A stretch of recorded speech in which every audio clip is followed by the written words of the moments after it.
Bayangkan sebuah kota yang hancur, bukan hanya oleh bom, tapi oleh takdir. Sebuah kota tempat musim dingin terasa lebih kejam karena bercampur dengan bau mesiu, darah, dan harapan yang perlahan membeku. Di Stalingrad, setiap langkah bisa menjadi langkah terakhir.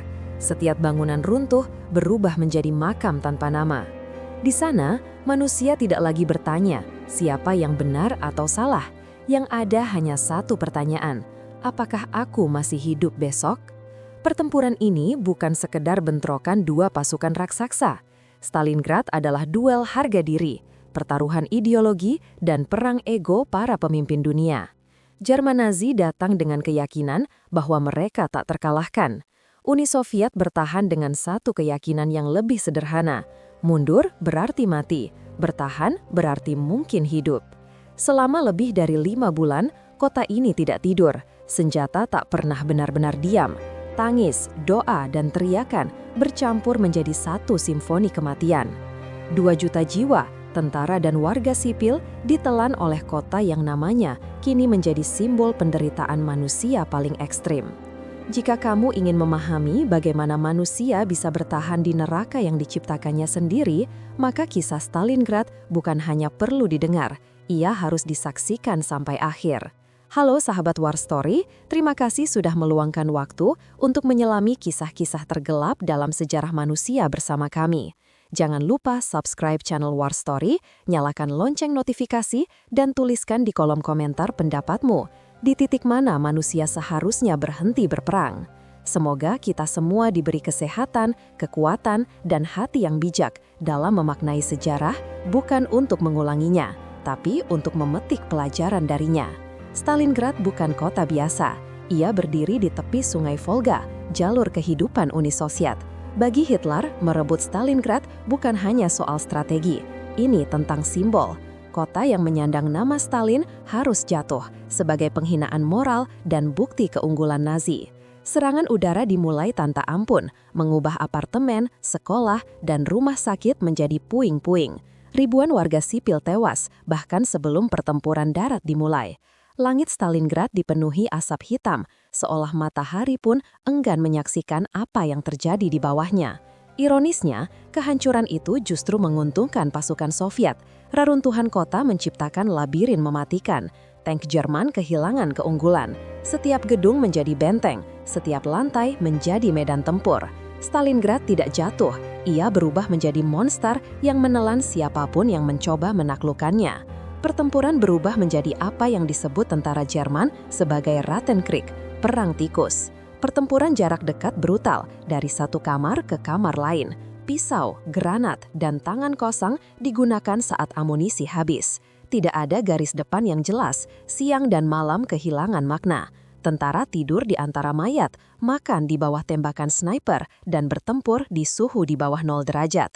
Bagi tentara Soviet, bertahan adalah segalanya. Perintah Sungai Volga menjadi garis kehidupan terakhir. Di malam hari, kapal kecil menyeberangkan pasukan dan suplai di bawah hujan peluru. Banyak yang tenggelam sebelum mencapai daratan. Namun, setiap perahu yang tiba membawa harapan baru. Tentara muda, seringkali tanpa pelatihan memadai, langsung dilempar ke garis depan. Umur mereka di medan perang kadang tidak lebih dari 24 jam. Warga sipil yang tersisa hidup di ruang bawah tanah, berbagi remah roti, meminum air bercampur abu. Anak-anak kehilangan masa depan, orang tua kehilangan keluarga. Namun, di tengah kegelapan itu, tekad untuk bertahan justru tumbuh. Stalingrad menjadi simbol perlawanan total, bukan hanya tentara, tapi seluruh kota. Musim dingin tiba seperti hukuman ilahi. Pasukan Jerman tidak siap. Seragam tipis, suplai terputus, dan bahan bakar menipis. Hitler melarang mundur, percaya bahwa kemenangan sudah dekat. Keyakinan itu berubah menjadi vonis mati bagi ratusan ribu tentaranya. Kelaparan, penyakit, dan radang dingin membunuh lebih banyak prajurit dibanding peluru musuh. Sementara itu, Soviet melancarkan Operasi Uranus, serangan balik besar-besaran mengepung tentara ke-6 Jerman. Lingkaran kematian tertutup rapat. Dari pemburu, Jerman berubah menjadi yang diburu. Stalingrad mulai menentukan nasib Perang Dunia. Di dalam kepungan, neraka mencapai puncaknya. Tentara Jerman memakan kuda, lalu tikus, lalu apapun yang bisa ditelan. Pesawat suplai tak mampu mencukupi.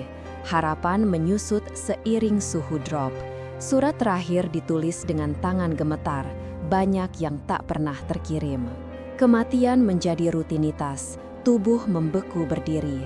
Jeritan meminta tolong bercampur doa yang putus asa. Inilah harga dari ambisi tanpa batas. Stalingrad bukan lagi pertempuran strategi, ia berubah menjadi pelajaran kejam tentang kesombongan manusia. Pada Februari 1943, sisa tentara ke-6 akhirnya menyerah. Lebih dari 90.000 tentara Jerman ditawan, termasuk Marsekal Friedrich Paulus. Dunia terdiam. Untuk pertama kalinya, mesin perang Nazi dihancurkan secara total. Stalingrad menjadi titik balik Perang Dunia II. Namun kemenangan ini dibayar mahal, kota hancur, jutaan nyawa melayang. Stalingrad menang, tapi manusia kalah. Luka sejarah ini mengingatkan kita bahwa tidak ada kemenangan sejati dalam perang. Yang ada hanya penderitaan yang diwariskan ke generasi berikutnya. Sahabat War Story, Stalingrad mengajarkan kita satu hal pahit. Ketika manusia memuja kekuasaan dan ego, kemanusiaan selalu menjadi korban pertama. Sejarah bukan tentang siapa yang paling